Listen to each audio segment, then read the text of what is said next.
ഒരു ഗുരുതരമായിട്ടുള്ള മാനസിക സാമൂഹിക പ്രശ്നത്തിന്റെ വിശദീകരണമാണ്. എനിക്ക് നീതി വേണം യുവർ ഓണർ. തരാം. ഒരാള് മനഃപൂർവ്വം എൻ്റെ ശരീരത്തിൽ സ്പർശിക്കുന്ന ഒരു വീഡിയോ.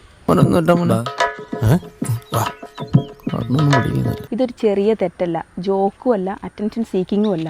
ഇതൊരു major psychological and social issue ആണ്. ബസ്സിൽ യുവതിക്ക് വീണ്ടും ദുരനുഭവം. ഇത്തവണ KSRTC ബസ്സിലല്ല, പ്രൈവറ്റ് ബസ്സിലാണ്. തെളിവ് സഹിതം വീഡിയോയിൽ കൃത്യമായി കാണാം.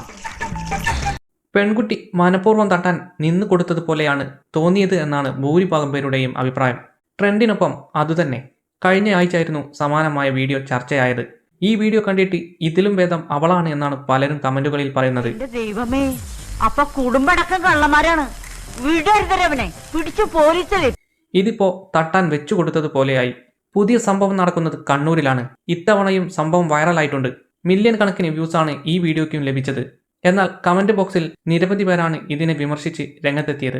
റീച്ചിന് വേണ്ടി സ്വന്തം ശരീരം മറ്റൊരാൾക്ക് അറിഞ്ഞുകൊണ്ട് തട്ടാൻ കൊടുക്കരുതായിരുന്നു. അത് വീഡിയോ ആക്കിയത് അതിലും വലിയ തെറ്റ്. കഴിഞ്ഞ ആഴ്ച വീഡിയോ പുറത്തു വന്നതു പിന്നാലെ വൻ നെഗറ്റീവായിരുന്നു പെൺകുട്ടിക്ക് കേൾക്കേണ്ടി വന്നത്. അതുകൊണ്ട് തന്നെ ഇത്തരം വീഡിയോ ഇനി ആവർത്തിക്കില്ല എന്നായിരുന്നു വിചാരിച്ചത്. എന്നാൽ ട്രെൻഡിനൊപ്പം പുതിയ ആളുകൾ വന്നുകൊണ്ടിരിക്കുകയാണ്. സത്യത്തിൽ സ്ത്രീകൾക്ക് ഇതുകൊണ്ട് ദോഷമല്ലാതെ ഗുണമൊന്നും ചെയ്യില്ല. ഇത്തരം സംഭവങ്ങൾ യാഥാർത്ഥ്യത്തിൽ ഉണ്ടായാൽ എങ്ങനെയാവും സ്ത്രീകൾ പ്രതികരിക്കുക? മിണ്ടാതിരിക്കുമോ? നിങ്ങൾക്ക് ഈ വീഡിയോ കണ്ടിട്ട് എന്താണ് തോന്നിയത്? നിങ്ങളുടെ വിലയേറിയ കമൻറ്റുകൾ രേഖപ്പെടുത്തുക.